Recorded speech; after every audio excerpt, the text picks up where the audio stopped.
This is Sid Haas. I'm the Vice President of Business Development at LKCS, and today's webinar is going to focus on website ADA guidelines and what those mean to you. When we first planned this webinar, last year as part of our marketing calendar, we had fully planned on discussing trends in web design and web development.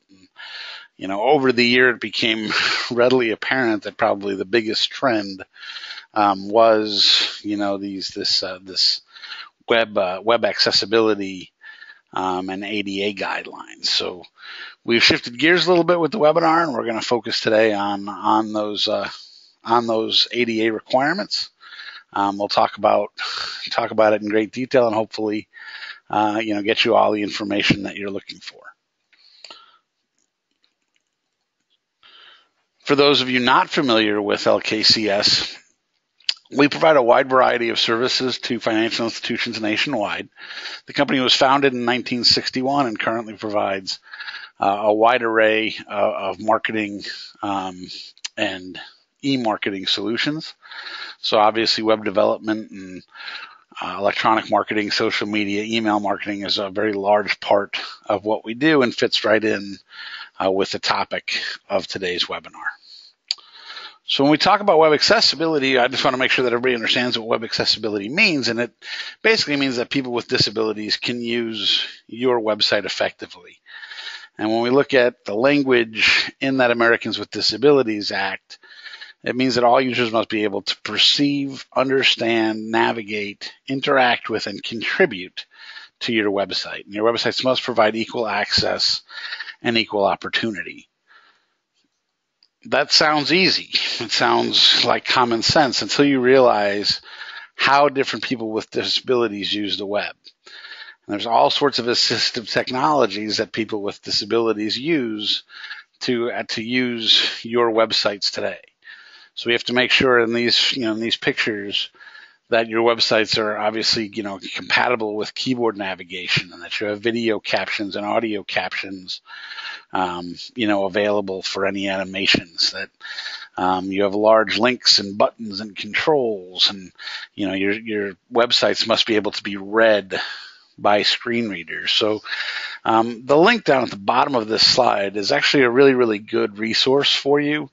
There's videos on 8 or 9 different areas that just explain why these accessibility requirements and guidelines are really valid for everybody.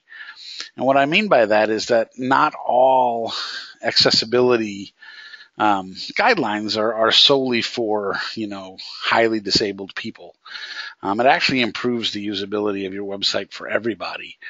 And what you have to realize is not everybody going to your website, we're not all equally tech savvy or financial literate. So some of the guidelines deal with, making sure that you have a clear layout and design and colors with good contrast. And we're not using a lot of jargon or acronyms, which we're known for certainly in the financial industry. And when it comes to forms and applications in particular, that we're not just, giving these horribly cryptic error messages instead of explaining the types of information that we're looking for. So we want to give clear notifications and feedback, especially with a lot of the forms that get submitted online today. So just to give you a little bit of background, this is the type of stuff we're talking about. And a lot of these accessibility guidelines really do improve the use of your site for everybody.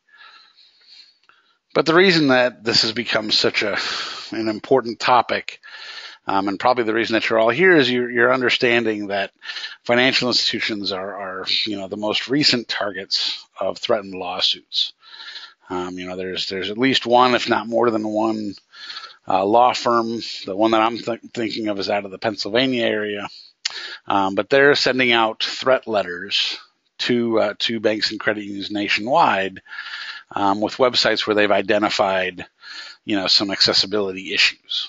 And these threat letters seek a settlement agreement, which includes, obviously an award of attorney's fees, payment to the plaintiff that is not a customer or member of the financial institution, and obviously still requires you to make your websites accessible. So, to help you avoid that, there's recommendations to reduce that litigation risk.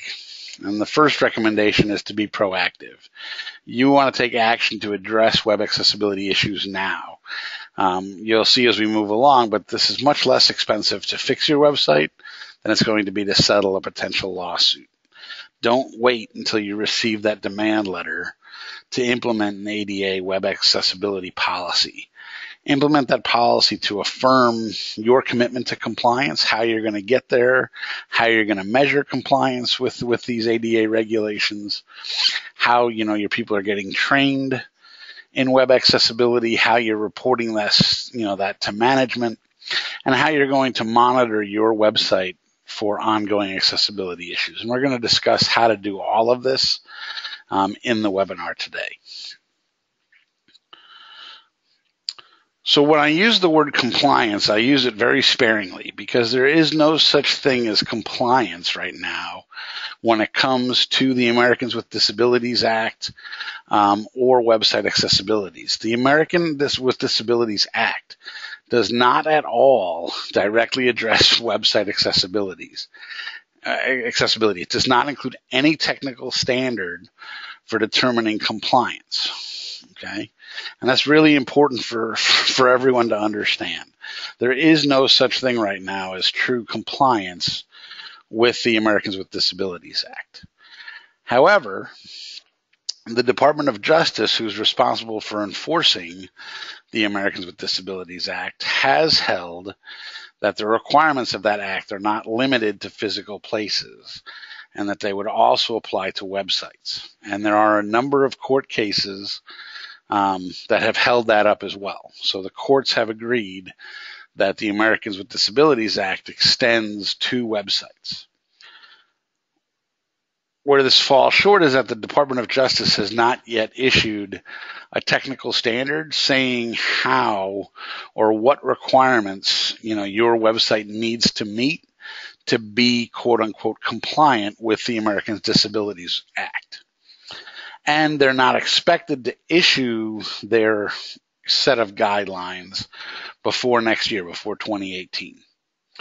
But there are practical standards for web accessibility that do exist today and that all of the pundits, all the experts believe are likely to be accepted by the Department of Justice when they make their decision, next year. So when it comes to these guidelines that are out there, the set of guidelines that has risen to the top and seems to be the de facto standard that everybody is working towards is known as the Web Content Accessibility Guidelines 2.0. It's version 2.0 of those guidelines, and it's at level AA are the standards that should be your objective. And I'm going to describe what that means. But basically, there are 3 levels in the Web Content Accessibility Guidelines. That's known, by the way, as the acronym WCAG. Level A is a basic level of accessibility. Level AA is a little bit more stringent, and level AAA is really restrictive and is really reserved for websites that primarily serve the disabled. If your website doesn't primarily serve the disabled, then really looking at the WCAG level AA guidelines is going to be what's recommended.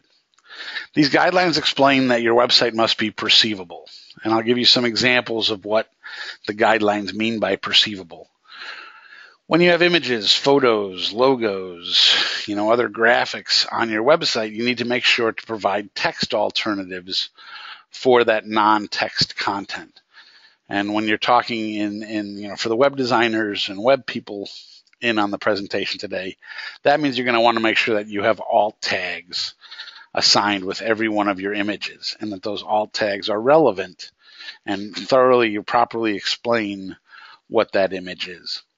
You want to make sure that you have captions and other alternatives for multimedia. So, a lot of our banks and credit unions have videos. You've invested in having videos produced, and you may not have video captions in place. So a simple solution to add video transcripts is to actually upload your videos to YouTube or Vimeo. Both of those services have free video captioning. It's not perfect, but the intent is there. And then obviously there are sources you can go to for professional captioning, if you want to go further. You need to create content that can be presented in different ways using assistive technologies without losing meaning. There's a lot of screen readers and other devices that enable people to consume the content of your website regardless of their disabilities. But basically the website needs to be coded properly. So we need the proper HTML tags to identify reading sequence and hierarchy on those pages. So again, this isn't really something that the average person would see, but the back-end coding of the website needs to be correct so that these screen readers know how to read the content of your web pages. And obviously we need for a website to be perceivable, we need to make sure it's easy for people to see and hear. So we need to have appropriate use of color. Contrast between colors is a big thing that you'll see. Text links must make sense even when they're read out of context, are all examples of things that we look for when we're determining a site's accessibility, and things that you'll need to address. A website needs to be operable by the disabled. So again, we need to make all functionality available from a keyboard. If you've ever tried to navigate your website with a keyboard, it can be done in any browser that you're using. It's just not all that intuitive to the rest, to most of us. But again, it really comes down to setting proper HTML tags, having a correct tab order assigned to forms and different things like that to make sure that people can navigate your website with a keyboard. We need to make sure to give people enough time to read content. So what that means is we need to minimize timing, especially of like rotating content and scrolling content and things like that. We need to give users control over that so they have the time that they need to read a message before it scrolls off the screen. We need to ensure that content doesn't cause seizures. Again, we can't have fast scrolling text. We need that ability to pause or control the speed of rotating banner ads. Animations cause a lot of problems for people with certain disabilities. So there are specific guidelines to ensure that things move slowly or slow enough not to cause seizures. We need to make sure that we can help users navigate and find content. So there has to be a sitemap accessible from every page. And then again, that helps people using screen readers and other assistive devices to navigate the site without having to rely on the navigation menu, which may or may not be easy for them to use. Websites must be understandable. We have to make the text readable and understandable again, minimizing jargon and acronyms. You're going to want to be able to have the website visitor adjust the size of the text on each page. Different things like that will all help with the accessibility of your site. We need to make content appear and operate in predictable ways. You want to have consistent navigation throughout the site, not change navigation schemes or navigation locations. Have the submenus be consistent, things like that throughout the site.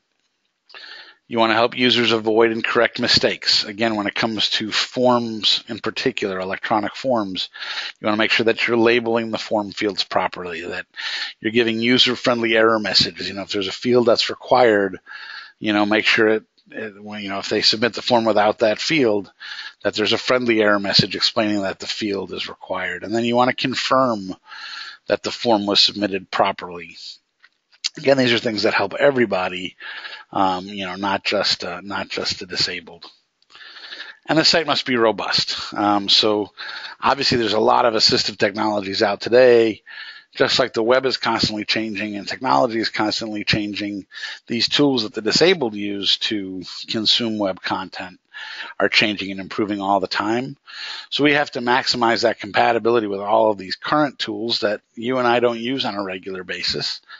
And the future tools that may come out. And again, that really comes down to proper coding and, standardized HTML. Really, the back end of the website needs to be in line with standards so that these technologies can work for the people that use them.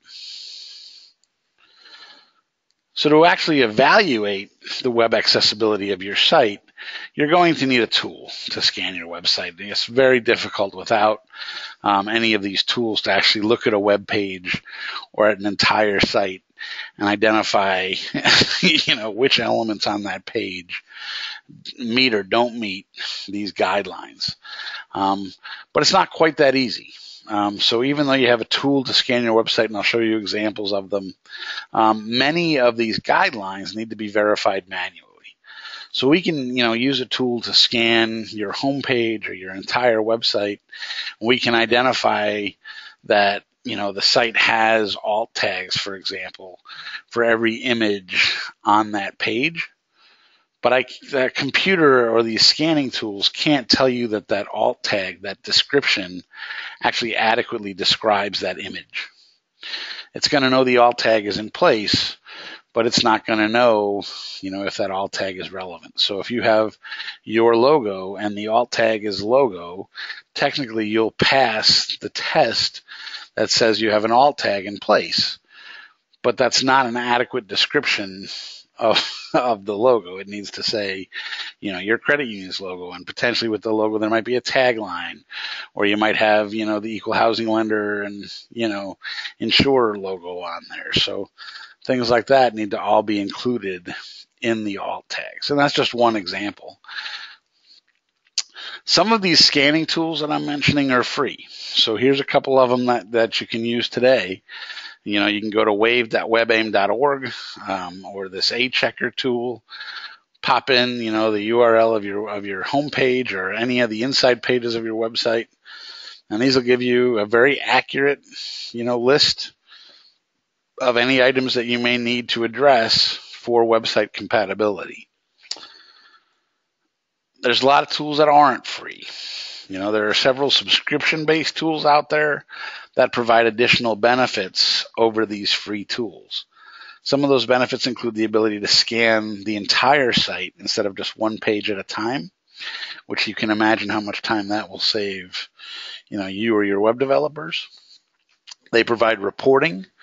So when it comes to, again, that policy around web accessibility and how you're going to keep management or your board informed of accessibility, you'll be able to show reports, either before and after, you went in and adjusted the site, or on a regular basis. And that's where these automated scans come into play. So you can set a schedule and actually receive an automated scan and an email, on a monthly basis or a quarterly basis, whatever frequency you would like, so that, again, keeps you aware of the state of accessibility of your website. But beware, some of these systems are very expensive. There are some that I've seen that I feel are affordable, and there are some that I've seen that I feel are not.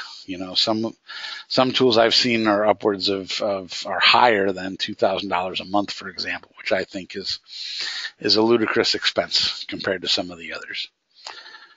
But I do feel that there's a lot of benefits with some of these paid tools over the free ones, but just realize that they will give you the same information. I just think some of the paid tools give it to you a little bit cleaner, a little bit easier. They're a little bit easier for you to work with, for a web developer to work with, to actually correct the issues on your websites. To give you an idea of what one of these tools looks like, this is the tool that LKCS uses for our clients. And this particular screenshot gives you the overview of an accessibility scan, and this is typical of what we'll see, for any of our client sites. So you'll see in this case that the system found 13,524 issues across 59 pages. Don't let this number scare you. This number is actually a low number. Okay, we've seen 500,000 issues on websites that aren't much larger than that. So this number is not terrible, and it's manageable, and I'll show you what that means. But just know that this is typical of what one of these scans are, and excuse me, our tool actually breaks down these issues into 3 categories of severity. It breaks it down into errors, which is this little bug-looking symbol, warnings, which is this bell-looking symbol, and items that need review. And you can see down here that we're breaking this down further by looking at what items are part of those WCAG Level A guidelines and which ones are part of the WCAG Level AA guidelines. And if you really wanted to, we could show you the AAA as well. Errors are items that you need to fix, that are clearly not meeting the accessibility guidelines. Warnings are items that you most likely need to fix. There's a little bit of wiggle room. There might be certain conditions that these items don't, meet the guidelines, but the system flagged them anyway. But the vast majority of items, and this is where it goes to that human review, need review. These are going to be those examples or things like those images that have alt tags, but you need to verify that the alt tag is appropriate to that image. Is really a good example of that, but there's lots of them. The vast majority of items found on your website probably meet the guidelines. They just need a human to look at them and say, yes, that's the guideline, this meets the guideline, and let's move on to the next item. This is an example of a summary page that shows you, in this case, all of the level AA accessibility issues that are found on your website. So it'll give you just, a quick synopsis of the criteria, for example, providing sufficient contrast between the text and the background colors. And it'll indicate that this is, an error that needs to be fixed, and it was found on one page. But you'll also find things like this, that sites must have a sitemap, and this particular site must be missing a sitemap because it's flagged on 56 pages of a 56-page website. From this particular screen, you can dive in and get a lot more information about any one of these issues. And this is what we like about a lot of these tools, and some of the difference between those free tools and the paid tools. They make this a little bit easier. But what we can do is actually drill in to a particular page in this case and actually see exactly, again, what the issue is, where it is on the page. So it even gives us, it gives us a specific line number in the code. It actually gives us a little bit of snippet of code that it says, doesn't meet the guideline. And we have the ability to actually open what's called the Accessibility Help Center in our tool, which gives us a very clear explanation of what this means, how to fix it, and even shows examples of the code that passes and fails that particular element. Whoop, I thought I had a screenshot of that, but I don't. You can then go through each of these items and review them, so you can say you fixed them, so that the system knows that that's been resolved. And when you then run another scan on the website, it will go through and verify that you've adjusted those properly. Okay. So just know that, in the case of our tool, or a lot of the, most of the good paid tools that I've seen, that you have that ability to get an exact, a real English explanation of what the particular guideline is, and see examples and instructions of how to fix it. And that's really important. Okay. So as you're evaluating these tools and different solutions that are available to you, that's a key one to look for, because a lot of this is understanding what these guidelines are. We'll talk about it again, but your web developer is going to need to do some research when they go through and actually start fixing these accessibility issues. This top item is really important because it will take longer to understand many of the requirements than to actually fix them. So if the tool you're using to scan your website gives that plain English explanation of what the accessibility issue is and how to fix it, it's going to make it a lot easier for that web developer to actually make the changes to fix them. Most of the items flagged in these accessibility scans are small and easy to fix, but there's just a lot of them. I mean, the example scan that I showed you had, I think it was 13,000 items. I told you we have scans with upwards of 150,000, 200,000, 500,000 items. There's a ton of little issues that need to be resolved, and you need a way to manage that. And again, that's where some of these paid tools have, a big advantage over some of the free ones, because you can mark these items as corrected. You can ignore items that, you feel don't need to be corrected, and the system remembers that, so it doesn't keep flagging you to look at the same items over and over and over again. That doesn't mean that all of the issues on your site are going to be small. There may potentially be some larger issues, that can take significant time and effort to fix. And then, as I've said before, you may need to change how you include videos and multimedia content to make sure that you have some captioning, in place for those. And of course, as you evaluate your website, you need to decide if you even should fix the site that you have. And that's not as easy to answer as you may think, okay? From our experience, what we've found over the last year or so is that the typical financial institution website is taking us 30 to 50 hours to fix. So from the time we do that initial scan and our web developers actually sit down and start adjusting every one of the items that needs to be fixed and ignoring all of the items that, are already properly in place, we're seeing that the standard site's taking 30 to 50 hours. For budgeting purposes, you can take that 30 to 50 and make it $3,000 to $5,000 as the cost to fix potentially your website. Money talks, right?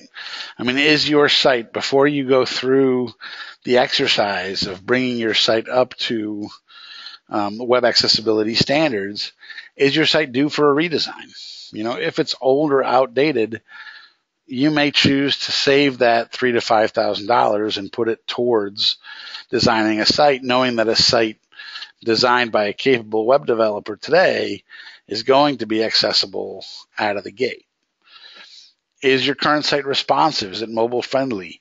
We know from looking at the analytics of our, customers' websites, we've seen most of our sites exceed that 50% threshold, where more people are visiting sites from mobile devices than they are from desktop computers.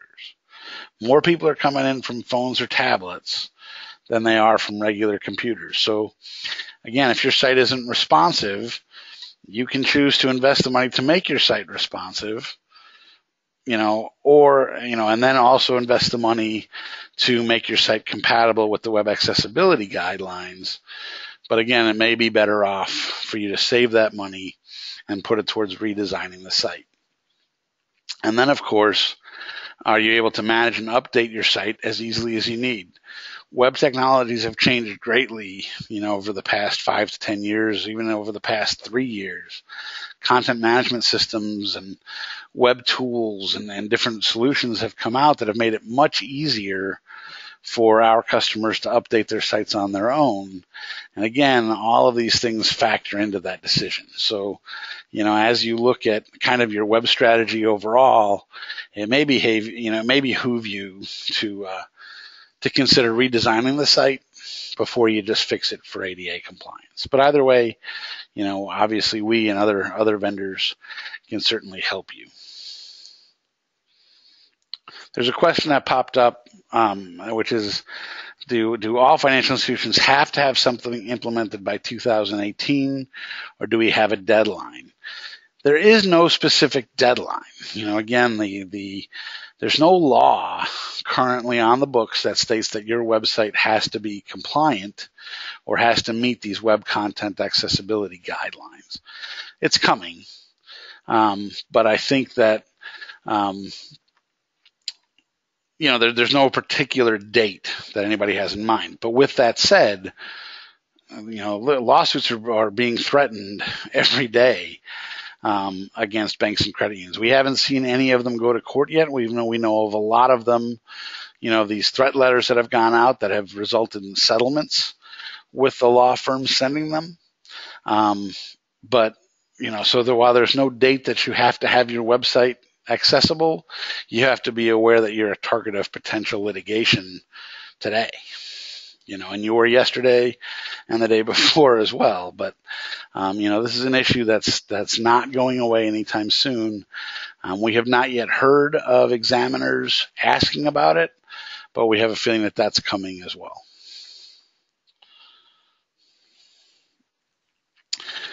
Maintaining web accessibility is not a one and done kind of project either. As we talked about a few minutes ago, content management systems and other web technologies make it very easy for you to update, add, and edit the content on your websites on your own. But that also means that you may have people that aren't aware of accessibility requirements that are editing the pages on your site and adding graphics to your site and doing things that could essentially affect web accessibility. So when you look at these scanning tools, you should probably consider, or our recommendation would be that you would audit the site on a regular basis by using one of the subscription-based tools on whatever frequency makes sense to you based on how often, you're changing elements on your website. So, again, these tools can be set up to scan your site on a monthly basis if you need it that frequently, on a quarterly basis, or even a semi-annual basis or an annual basis. So it really just depends on how often, you are willing to look at the data that these reports have and how often you want somebody to go in and make those changes. You also have to be aware that these web content accessibility guidelines, they're going to change as well. We're currently on version 2, of the standards. There's no saying when version 3 is going to come out, and there's potential that when the Department of Justice makes their ruling that they may not even adopt the WCAG standards, but may adopt some of the other standards that are out there. And there are other standards that are out there as well. So all of these scanning tools that I've mentioned, obviously they'll change. They'll update as the web content accessibility guidelines change, or if any of the other guidelines are adopted, they'll change and keep up with those standards for you. And, rescanning the site and creating a new report of accessibility issues will obviously help you, make sure that the site is up to date with those latest standards, as they evolve.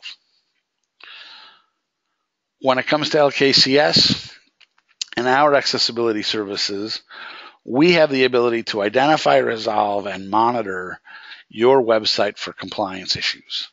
We actually have 3 levels of service that are available. Each of them are available on a one-time basis, biannually, quarterly, or monthly. So I'll go through the 3 levels of service just so you understand what they are. The first level is what we call reporting only. We'll be able to measure how well your site meets those web content accessibility guidelines. We'll show you how many pages have potential accessibility issues and what those issues are. But know that with a report only, we really don't give you all that information that you need to actually fix those accessibility issues. The reports are solely designed to give you a baseline as to where the site stands in relation to the guidelines. But remember from the screenshots I showed you, how you can drill in and actually get that basic English explanation that you and I can understand of what each of those guidelines are, and see the examples of what passes and fails, and see the little code snippets from your site in particular. That's just too much to build into a report. So the reports don't contain all of that information. It'll give you a summary. It'll show you where you are, what items need to be corrected, things like that. The second level of service that we provide is called online access. And that's where we use our scanning tool to scan your website. We prepare a report for you, but then we give you and your web developers access to our web-based web governance solution. So they can actually log in, you can log in and see all of that same information that I was showing in those screenshots, identify exactly what pages are affected, what elements on those pages need to be corrected, review the guideline for each item along with those, code snippets and everything that you and your web developers need to actually go in and make the changes to your site on your own. Obviously, that depends on your level of expertise or your web firm's level of expertise with both coding and the accessibility guidelines. So the third level of service that we provide is a full service accessibility solution where we do it all. We'll scan your site, we'll identify all the issues, and then we'll actually make the changes on your site needed to meet those WCAG guidelines, and then provide a report of accessibility both before and after the changes were made.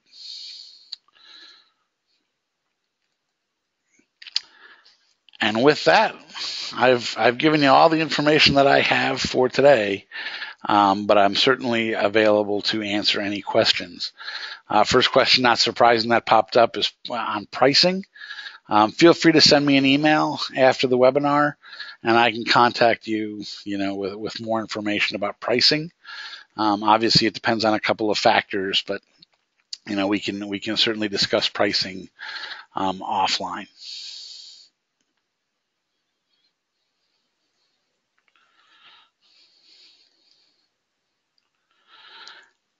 I'll stick around. In the webinar, feel free to add questions to the GoToMeeting toolbar, and I'll answer them as they come in. But I do want to take the opportunity to thank everybody for coming in and attending our webinar today. Thank you for for your comment about Tim and Carl rocking. Tim is one of our other sales reps. I feel I rock as well, by the way. And Carl is the director of our web services team. So thank you for the call out to those guys. But again, thanks for attending the webinar today. I hope the information I provided helps you, and I'm available anytime to get you more questions.